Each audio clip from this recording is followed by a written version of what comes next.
Welcome to another episode of the Gough podcast and audio experience. Today I have a very, very special guest with an incredible story to share, and we're going to dispel the myth that you have to be in that business every day in order for it to grow. Let me introduce Jason Hahn. Welcome. Thank you. Thank you for having me. Welcome to the show. Tell us a little bit about your business and your story. My business, my current location, it's going on 10 years now, but I became a solopreneur 2 or 3 years before that. Yeah. So I worked in traditional settings, I worked in professional sports, and then there came a point where I wanted to have my own practice. And I read Jared Carter's first book, Yeah. and that was like the outline for me. So I started in literally the storage closet of a gym. So I transformed that to my own table, my own practice. I grew that over 2 years. And at the same time, my wife, who was a chiropractor, had her own space in the same gym. Mm-hmm. We get married, you fast forward a few years, and two of my buddies that are both entrepreneurs, they asked me, when are you going to start your own business? And I said, I have my own business. And then my background is Taekwondo, where that's how martial arts schools are. And he said, it's not a business. I was like, yes, it is. He goes, no, it's not. I'm like, why? He goes, can you make money when you're not there? And I was like, no. Yeah. So that spearheaded my wife and I to open up HealthFit. So you imagine we went from 2 little closets, yeah, to having something that was ours, 2,700 square feet, just yeah, both of us. And working 60-hour weeks, trying to make our first hire, making an admin. And then also we have an admin. We're just getting by with what we know. And then at the same time, we're trying to have kids. Yep. And then we ran into the whole difficulty. We had to go through IVF, all those emotional struggles. And that was around the same time I found you. So I think our relationship's 9 years now. Yeah. At this point. I still remember it well. So Jason's in Pasadena in Los Angeles, and I still remember coming over and we went for a meal somewhere. Didn't we go out for some? I met you out in the Palos Verdes out there. That's right. Yeah. Roxy. That's right. That's where it was. Yeah. God, that was 2016. Kelly was with us too. Yeah, and that was at the very beginning then, at the very start of your journey, wasn't it? Yeah. Before I joined Business Growth School. Yeah. And then that's when we got to know each other. Yeah. And that was before our first mastermind in San Diego. Yeah.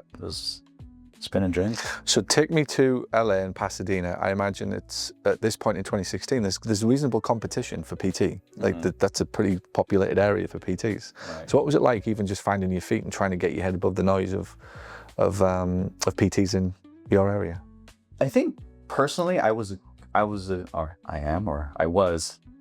don't treat anymore. So I was a good physical therapist. My wife was a good chiropractor. So we built our base from the initial closet setting. Yeah. But we ran into the issue of, okay, what's next? How do we scale? How do I get out of a 60-hour plus work week? Barely making ends meet. How are we going to have kids? That wasn't the life that I dreamed of. So we really needed to scale. We really needed systems. I needed to learn how to hire, how to. Did you know that early? Did you know straight away? Not until I Yeah. met you. So when you started the business, what was your view of a business? Like, what were you thinking was going to happen? You think you're a good physical therapist, and you think there's a lot of people that show up, and then you don't know numbers at this point. You're just like, as a solopreneur, you look at yourself, and then it's like, oh, I'm making decent money, but then you actually, like, there's a view of the business and money, but there's also the life aspect that you don't really account for until you're in it. So it's like, okay, my wife and I are early in the relationship, but once you talk about kids, and what does that life look like? If I'm going to have a kid, how am I going to work? How are we both going to work 60+ hour weeks into the weekends, answering all these calls whenever someone's trying to ring us and have an appointment, and you're kind of married to the business, not to each other anymore. Yeah. So that was that sticking point where one of your ads gets me and talks about life and what does it look like to scale. And I always thought my life was, I was just a physical therapist. I wanted to be the best physical therapist. But being a good operator is very, very different from being a good owner. Yeah. And that was that shift when I met you. What was the point then? So I must have caught you with an ad, right, back in 2016. But I usually find that the business owners who respond to those ads, there's like something going on in their life, or there's a moment, I catch them on that day where there's just, the frustration's reached boiling point, or the time has been sucked, or the energy's gone, or there's relationship issues. What was going on with you at that point to make you think there's got to be a better way? It was us trying to have a kid. Right. You know, it was, we failed the first round of IVF. And when I look back at it, I truly feel like because I was so invested in the business that I needed to make money to fund this the treatment, procedure. My focus was there, not necessarily my wife. Yes. So I didn't go to a lot of the routine appointments, and it didn't work out. So we ended up going to a different doctor that actually cared, took the time. Yeah.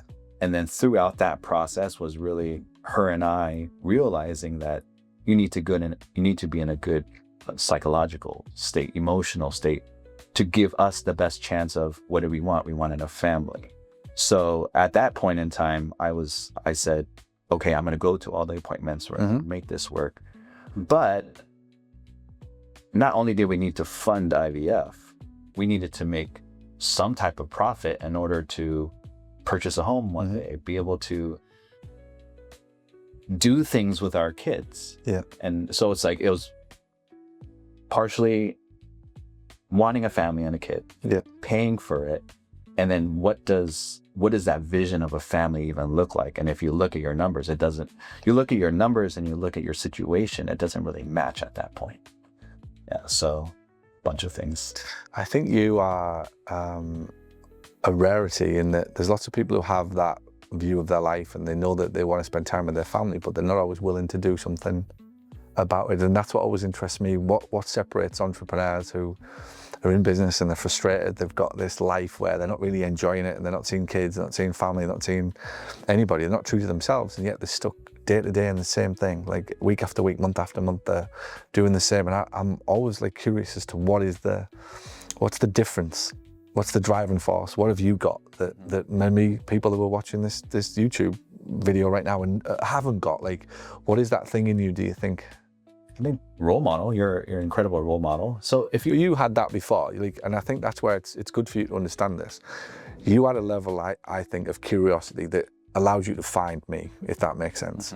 And that's the difference. I think the role model only comes, what's the phrase? When the teacher arrives, the student is ready. Or when the student is ready, the teacher arrives. That's what it is.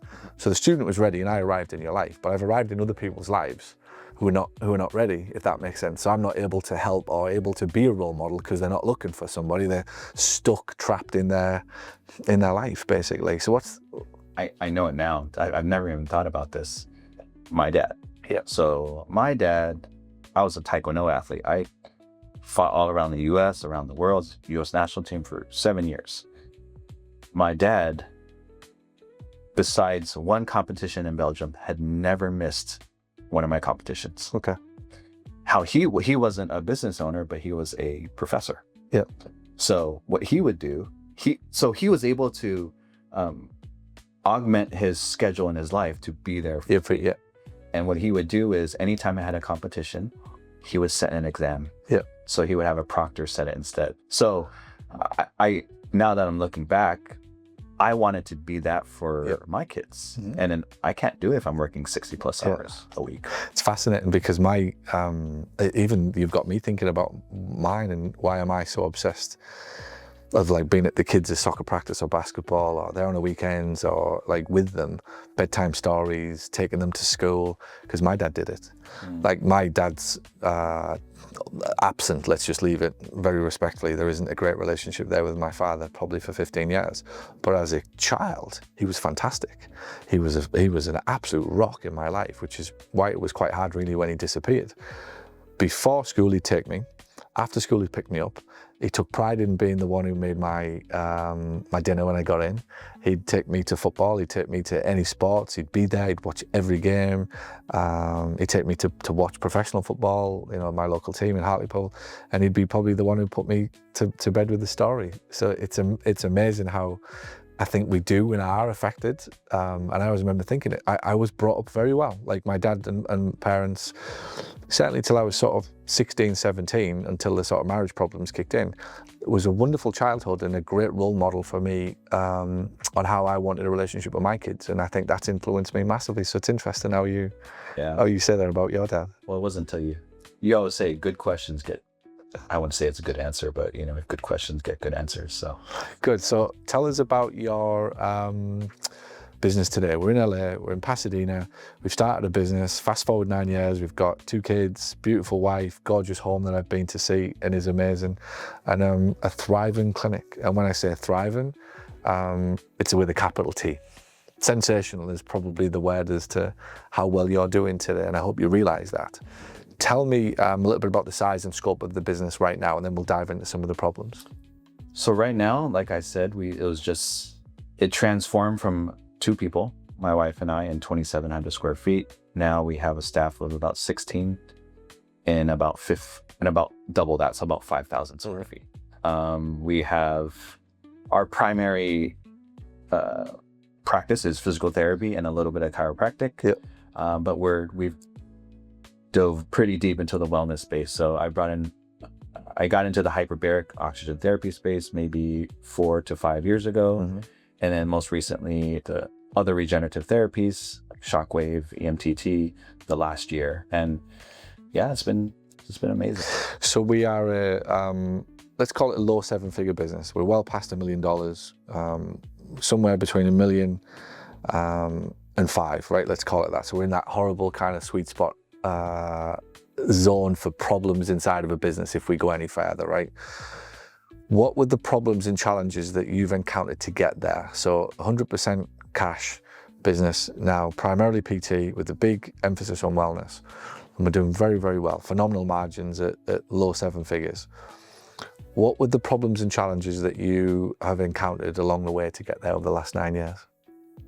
I would say if we're going to start at me learning to let go. Yep. Again, it's very different being an operator and an owner. So if my head always was in treatment, I wasn't able to be the leader. Yeah. So number 1 is get over yourself, that people can get better without me, and other people can do hopefully just as good of a job. And if they're not able to, I need to be able to lead them. Yeah. So number 1, get over myself. And then number 2 is having management, having non-direct LER, right? Everyone's here that you know even what that means. Yeah. So like having management people. So like it started with an operations manager. Yeah. So operations manager, essentially as a business owner, how do I take things off my plate? How do I have someone that can, you talked about dull the noise for me, and can handle some of the stuff that I don't want to do. So I can be more of a visionary. I can be more of a leader. I can look at the business from a bigger scope. Yep. And that is extremely hard, I would say, because it starts with you. You need to develop yourself. If I'm an a-hole and I'm that way to my team, how am I going to be a good leader? Yeah. So I need to figure out my own stuff in order to be a great leader for them. Yeah. Because they're going to run into problems. How do I coach them, not give them the answer, and to really develop myself over the years to be able to do that. So that's people are our best asset. 1, we have to get good people, and 2, we need to coach them in a good way. So you mentioned about getting over yourself. How did you do that? The vision became more important. Yeah. Yeah, the end goal was more important. Yeah, wonderful answer, by the way. If I feel I need to fix all the problems because I'm that good of a physiotherapist, even look at yourself. Like your purpose is to help others. Yeah. That's my purpose. If we were going to grow a business, I want to help the community. I can't do it all by myself. I need my army. I need to help my army help people. So it's really just having I think just to clarify that as well, the purpose really, my purpose is to grow as much as I can, right? That's my absolute, and I don't say that lightly. It's very easy for me to say my purpose is to serve others. It's such a cliche, and it's so easy to say that. And I think that's where a lot of people get lost. They take that the wrong way, or they take it literally. My purpose is, while I'm here on earth, is to grow as much as I can, to learn as much as I can, to make the mistakes and as many of them as quickly and as fast as I can, so that I can grow and inevitably meet new ones. And through that process, become more self-confident, have more self-belief, be the best version of myself. And through that, I get to serve more people, if that makes sense. Right. So the primary driver in the purpose has to be yours. And that's the big thing. That gets you through the doubts and the fears and the day-to-day, if you like. You've got to find a purpose in this that's bigger than anything and anybody else, which to me is for you to achieve as much as you can. But equally, in doing so, there's a natural consequence to that more people will be served because of that. My primary purpose of the business is for me to enjoy growing it, right? For me to love it, for me to find out who I am, to have lessons every day that I need to take that I'm not ready for, to go home energized as a result of the business. Now, if I do that, the second order consequence is that I'm going to have a very successful business because I'm pushing it and I'm growing and I'm learning and I'm building it and I'm bringing people with me on the journey. The second order consequence is that Natalie and 5 kids get to benefit from the inevitable royalties that come off from me building a successful business. But if I said I'm focusing primarily on the kids, well, I'm doing just that, right? Watch it. I'm focusing on the kids, right? I'm focused on the kids. So my focus is on the kids. Now, don't take any of this literally. I'm always counterbalancing. But primarily, if I focus on a really successful business, there's an inevitable consequence that the people that I love the most get to benefit in the way that we are all assuming happens when we say we're running a business for the kids. When people say they're running a business for the kids, inevitably the guilt of not being with the kids and needing to be with the kids, that gets the best of them. The guys that come in and go, I'm building a business because I love it, and I'm almost going to be selfish. I'm selfish enough to run a business, and because of my selfishness of learning how to run a business and being successful as a business owner, my selfishness created a life that Natalie and my 5 kids can only dream of, could have only dreamed of had I not been selfish. Does that make sense? Yeah, so it's almost having the balls to live that way, and then everybody underneath, not literally, but everybody around and everybody in that ecosystem gets to benefit because of that. So my purpose became that, the best of myself, as far as I could push myself, the challenges, the learning, the lessons, the mentors, the coaches, the travel. And because of that, I get to serve more and more people. I can serve you more the more that I push myself to get me. So I have to lead with me, in essence. And it sounds selfish, but it's not. But if I lead and fix my own shit, then I can come and help you fix your shit. But if I don't fix my shit, how do I teach you to help you with your shit? Do you know what I mean? So the primary driver and the domino in all of this is always you. Yeah. Well, you talk about not your most recent book, you have a new one, but the one before you talked about just progress. And then you said it right. If I'm doing everything for my family, ultimately I need to take care of myself first. And as an athlete, as a business owner, as a clinician, or wherever, all these transitions over time, how do I progress? Yeah. And usually it's here in that ability to, we're professional problem solvers. Yes. What do we have in front of us?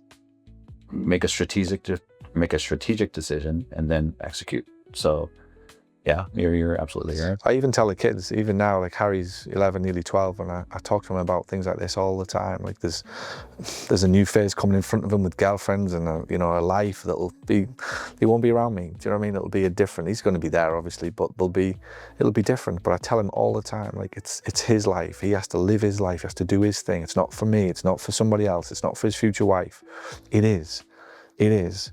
But if he focuses on himself in a good way, in a, let's call it a positively selfish way, and his intent is pure, the life he lives helps and impacts other people around him, he's going to have a terrific life, and everybody around him is going to have a terrific life.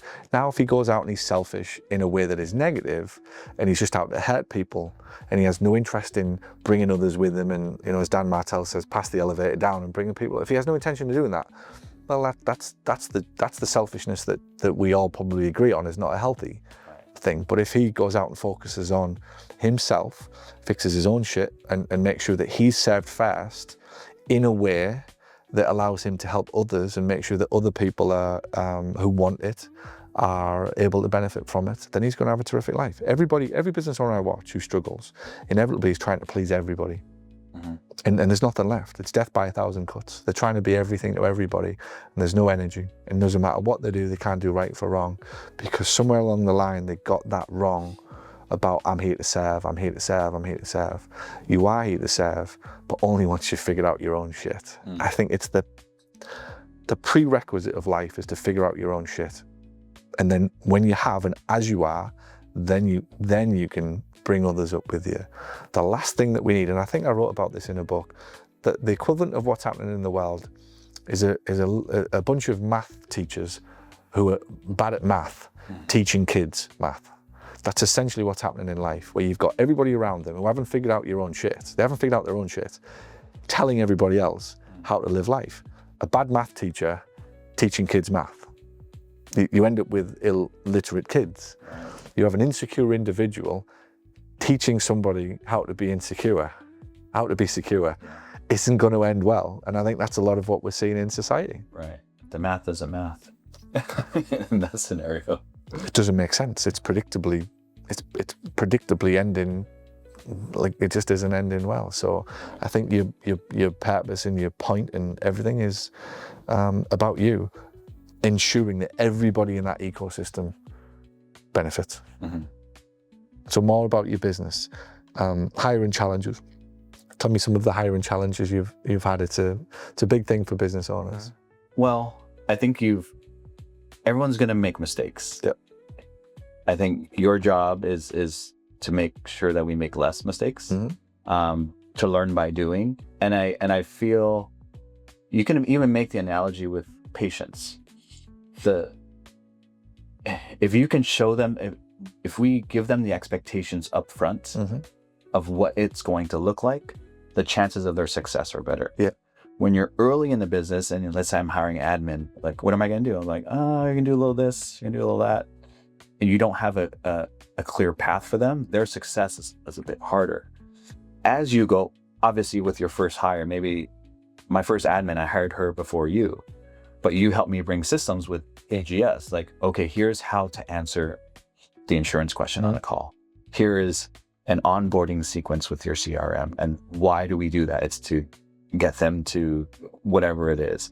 But that brought structure to me with certain people. So as throughout the hiring process or bringing other people on, mine is, I've augmented it over the years to make, I spend a lot more time with them before bringing them in. I don't make hires just based on a resume. I follow a lot of the processes that you have and how you've taught us over time, asking the right questions. Tell me some of the attributes you look for that your best staff have in common.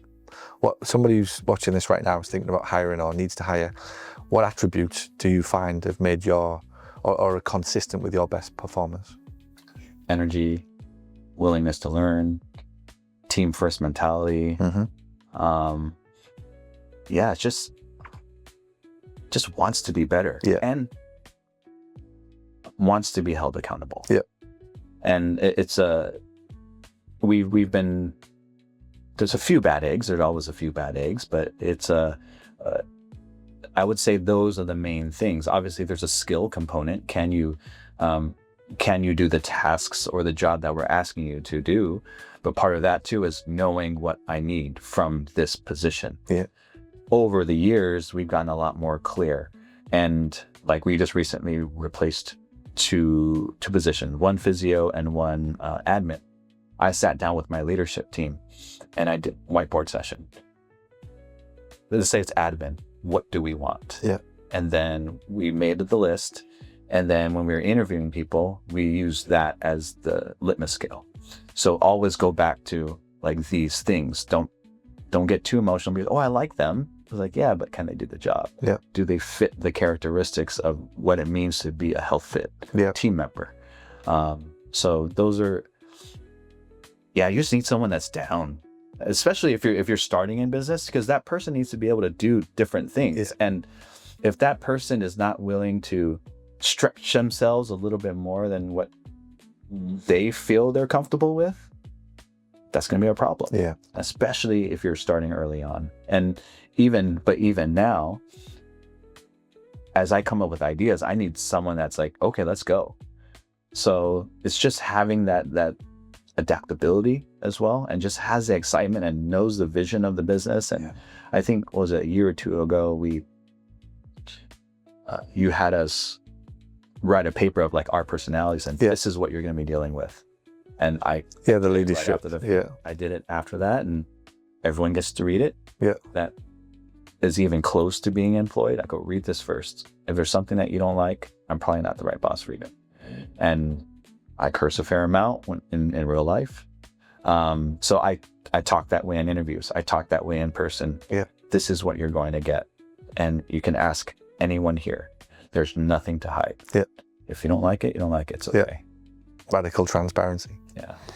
I think again, it's part and parcel. Once you agree to run a business and you make that commitment, there's no point in running it unless you're going to be true to yourself. I think, and I said it today, it's like I just refuse to work with anybody that wants to create drama, anybody that wants to cause a problem, anybody that, you can have your opinions politically, you can have completely different views about life. To me, I couldn't give two hoots.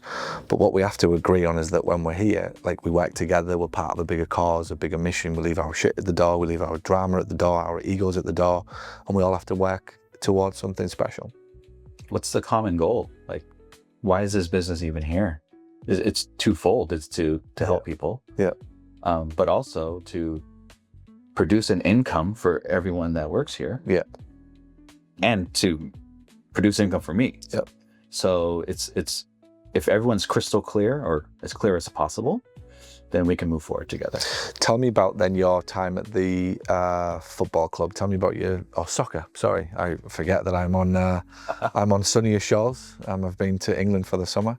Tell me about your time at the LA Soccer Club. It was an interesting journey, right? It was. And what I need to point out to the viewers and listeners. So this multi-million-dollar cash practice that has been built and is meteoric and sensational in its success, a good chunk of it, 6 years. 6 years of it. So the building of this business for nearly 6 years happened while Jason had a full-time job at LAFC. Mm-hmm. How? I don't believe you, Jason. I don't believe you. So let's start off. I was offered the position, and it was right at the point where I was maybe half-time treating, and I wanted to transition out. Yep. And I had a conversation with you, and we did the math, and we looked at the situation. What's the upside? What's the downside? Are you okay with the downside if you try this venture? And I was like, well, yeah, let's try it. Let's go year by year. So I joined LAFC in 2018, its inception. And then what it forced me to do was to work on the business, not in the business. Mm-hmm. We have Cockpit for a reason, where we keep all our metrics.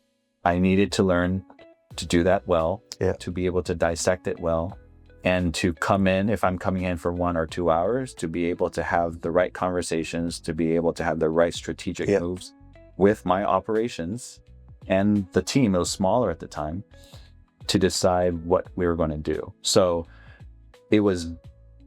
I spent most of the night, early on, I had to split treatment. It was just to stay out of the red. Maybe a year or two after that, I didn't treat at all. LAFC, and I would come in just for meetings, strategic meetings, either leadership, sales, marketing meetings, and then I would coach my team. Yeah. Those were like the 4 priorities when I would come in for maybe 2 hours on a day, maybe, depending. So again, I said it earlier, to get over yourself. Yeah. if I was working in the business all day, I could always feel like, oh, I can help with this. I can help with this. But it's like kids. We're talking about kids. If I do everything for my child, he or she's not going to learn to be independent, to do on their own, to think on their own, to think strategically. So knowing that, like I said, have meetings, coach them in a good way, meet with my team. If you need technical skills or I'm learning stuff at the club, I was like, hey, this is working. I would use those moments to teach my staff to up level that. So it just forced me out of Sounds like you got very disciplined and very, very good at prioritizing. At this point, it's more about not making a mistake than getting it right. At this point, the level that you're already at with your wealth and your business and your success and all of the responsibilities, it's as much about now just avoiding a big bad mistake than it is about constantly looking for the next big thing. Well done. You're amazing. Fantastic. Thank you. Hey, this is Paul Gough. Thanks for watching. If you like my content, be sure to subscribe to the channel.